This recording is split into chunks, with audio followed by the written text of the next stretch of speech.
Alright, Shalom. First, I want to give all praises, honor, and glory to Yahweh, Bahashem, Yahweh Shai, Bahashem, Racha, Kwadash. Double honors to the elders and apostles of Great Millstone. Peace and blessings to the elect. Alright, so today I want to get into 1 Samuel, the second chapter.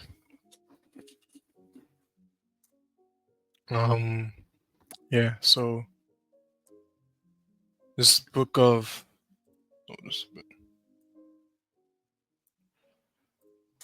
First Samuel, chapter 2, verse 1, and it reads, "And Hannah prayed and said, My heart rejoiceth in the Lord.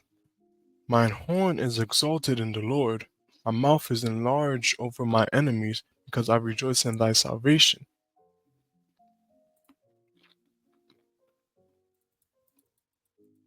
Slakia, 1 second.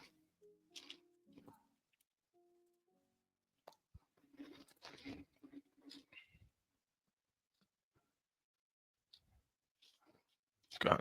Slakia. Verse 2. There is none holy as the Lord, for there is none beside thee, neither is there any rock like our God. Alright, so I believe in the previous chapter it talked about Elkanah and his family, Elkanah and his two wives, Peninnah and Hannah, and Peninnah had children, but Hannah didn't.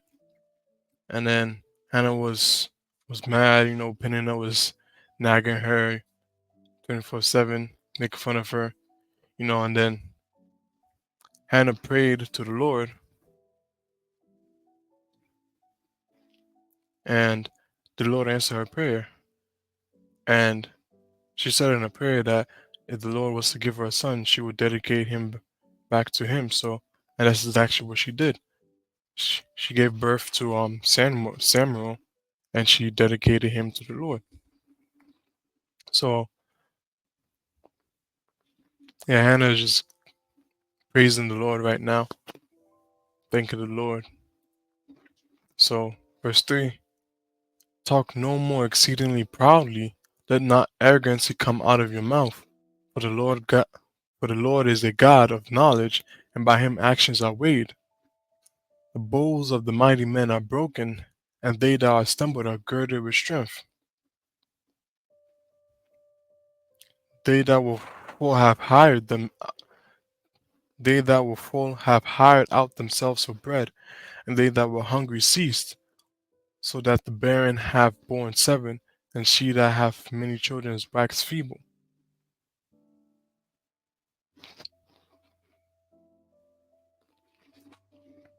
The Lord killeth and maketh alive, he bringeth down to the grave and bringeth up. The Lord maketh poor and maketh rich, he bringeth low and lifteth up. He raiseth up the poor out of the dust, and lifted up the beggar from the dunghill, to set them among princes, and to make them inherit the throne of glory. For the pillars of the earth are the Lord's, and he hath set the world upon them.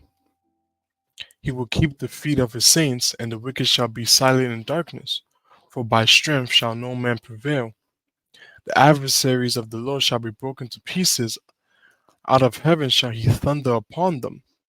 The Lord shall judge the ends of the earth, and he shall give strength unto his king, and exalt the horn of his anointed. And Elkanah went unto Ramah to his house, and the child did minister unto the Lord before Eli the priest. Right, so, Hannah's thanking the Lord, and basically she's saying that everything is the Lord's will. Every single thing that happens, whether you die, whether you're born, whether you starve, whether you're filled, when you prosper, when you're in poverty, every single thing is the Lord's will.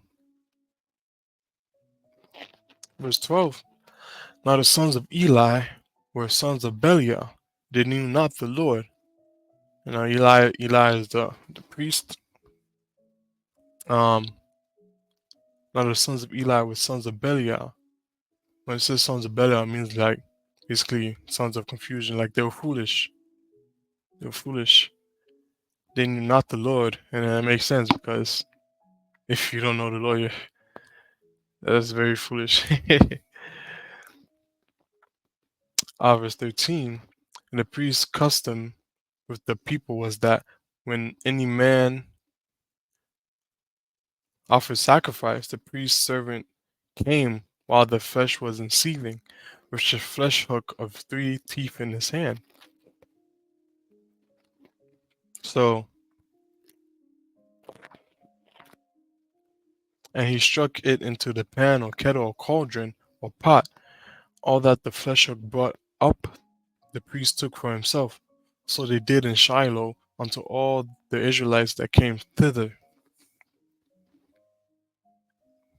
So you have anyone offers a sacrifice, you had Eli's sons, they will send over a servant, and while the meat of the sacrificed animal was still boiling, the servant would take the what do they call it?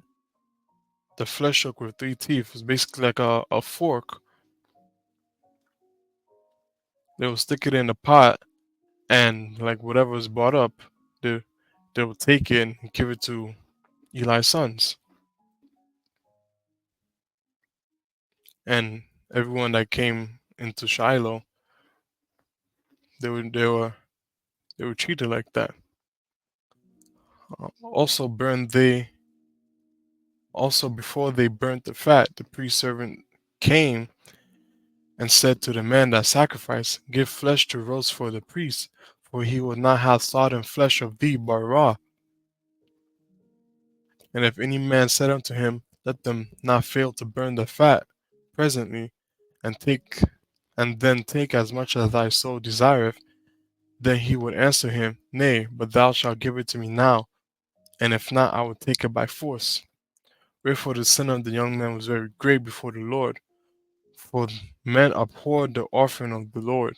Right, so basically before they this is very this is very simple what they did, because during the sacrifice, before the meat could be boiled, bef- oh, before they burnt the fat and before it could be boiled, yeah, um the priest servants will basically come take the meat to give it to the Eli's sons raw. And I believe in Leviticus 3 and 3, uh I'll read it from verse 1. This is the book of Leviticus 3 and 1. And if his oblation be a sacrifice of peace offering, if he offer it of the herd, whether it be a male or female, he shall offer it without blemish before the Lord. And he shall lay his hand upon the head of his offering, and kill it at the door of the tabernacle of the congregation. And Aaron's sons, the priest, shall sprinkle the blood upon the altar round about.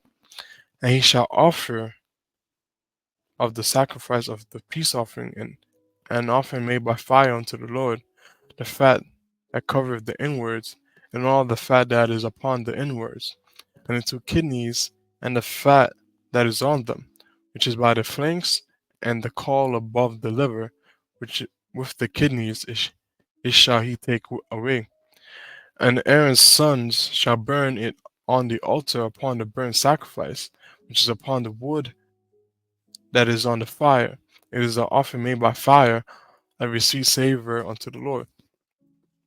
Right, so before they could burn the offering, the fat, Eli's sons sent their servants to come collect the meat raw, and that was not acceptable in the Lord's eyes.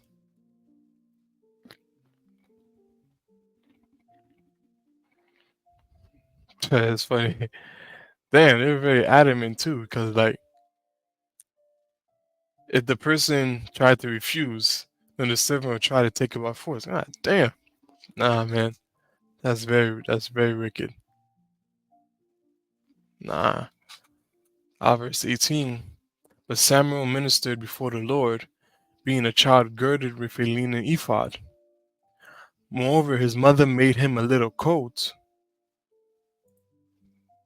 Moreover, his mother made him a little coat and brought it to him from year to year, when she came up with her husband to offer the yearly sacrifice. Right, so I believe in the first chapter, Eli, Peninnah, and Hannah, they went up for the yearly sacrifice, and then after Hannah had Samuel, she stopped going up for the yearly sacrifice until Samuel had been weaned off the milk. And now it looks like,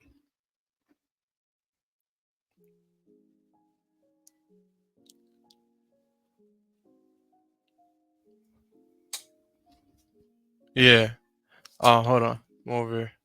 His mother made him a little coat and brought it to him from year to year, and she came up with her husband, to offer the yearly sacrifice. Yeah, so um, what do you call it? Samuel was with Eli, staying there because um Hannah dedicated Samuel to the Lord. So Samuel was staying with Eli, and now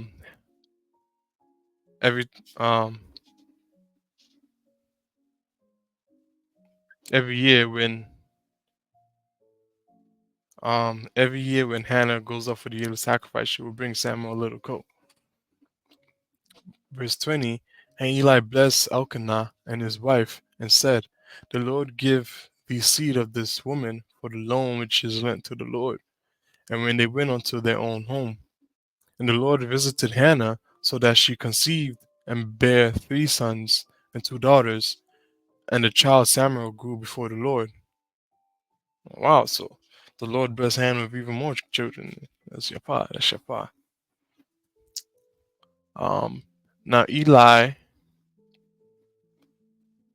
now Eli was very old, and heard all that his sons did unto Israel, and how they lay with the women that assembled at the door of the tabernacle of the congregation. And he said unto them, why do ye such things? For I hear of your evil dealings by all this people. Nay, my sons, for it is no good report that I hear. Ye make the Lord's people to uh, ye make the Lord's people to transgress.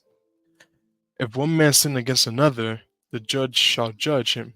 But if a man sin against the Lord, who shall entreat for him? Right, yeah. If you can, if you sin against the Lord, no one's gonna come fight him for your behalf, bro. You cooked.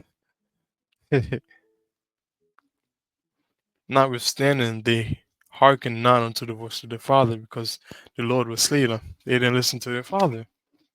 Shit. Hey, you don't want to let the meat cook? The Lord's gonna cook you. Oh shit, nah, man. That's dangerous. I don't feel bad for them at all. You get what you get, you don't get upset, you know? Hey. And the child Samuel grew on and was in favor both with the Lord and also with men. And there came a man of God unto Eli, and said unto him, thus saith the Lord, did I plainly appear unto the house of thy father when they were in Egypt in Pharaoh's house?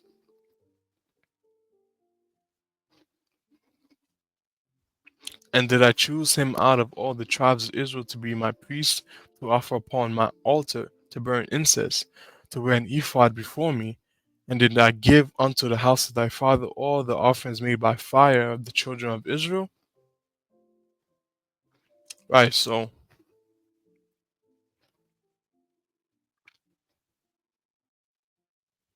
um where was it? Alright, this is just going back to when they were in Egypt, when the Lord had chose Aaron to be his priest. Verse 29. Wherefore kick ye at my sacrifice and at mine offering, which I have commanded in my habitation, and honorest thy sons above me, to make yourselves fat with the chiefest of all the offerings of my people?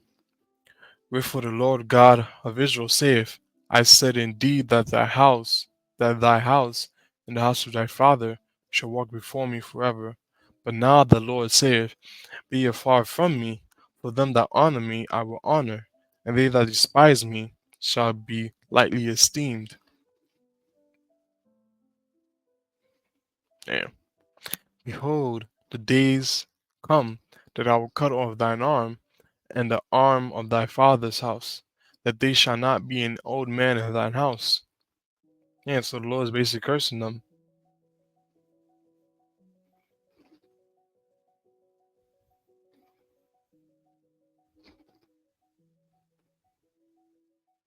Yeah, basically all none of the people in his family would reach an old age, so they'll die before their time.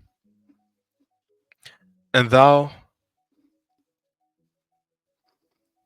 and thou shalt see an enemy in my habitation, in all the wealth which God shall give Israel, and there shall not be an old man in thy house forever.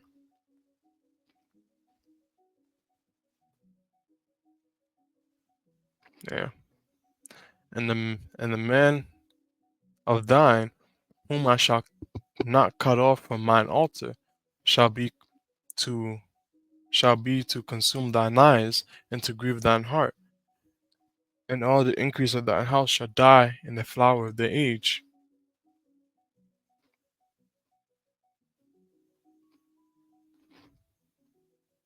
Yeah, so the Lord is basically saying, whoever survives will not live a good life.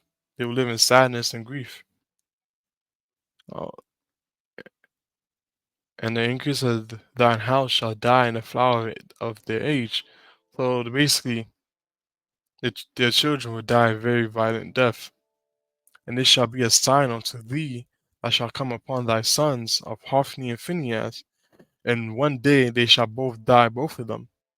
So it's saying there'll be a day where both Hophni and Phinehas will die, both in that single day. And I will raise me up a faithful priest that shall do according to that which is in mine heart and in my mind, and I'll build him a sure house, and he shall walk before my anointed forever. And it shall come to pass that every one that is left in thy house shall come and crouch to him for a piece of silver and a morsel of bread, and shall say, Put me, I pray thee, into one of the priest's offices, that I may eat a piece of bread. Right, so whoever survives in his family will come to the faithful priest the Lord will raise up, and they will basically ask for money and food. They'll beg him for money and food because they don't have enough to eat. So like, damn, that's a heavy curse the Lord is putting on this family. Sheesh. All right. So basically, you had Hannah giving thanks unto the Lord, and then you went into the sins of Eli's sons, and basically the Lord cursing Eli and his family. And that's the end of First Samuel, the second chapter. Uh, Lord willing, this was edifying unto the elect, and shalom.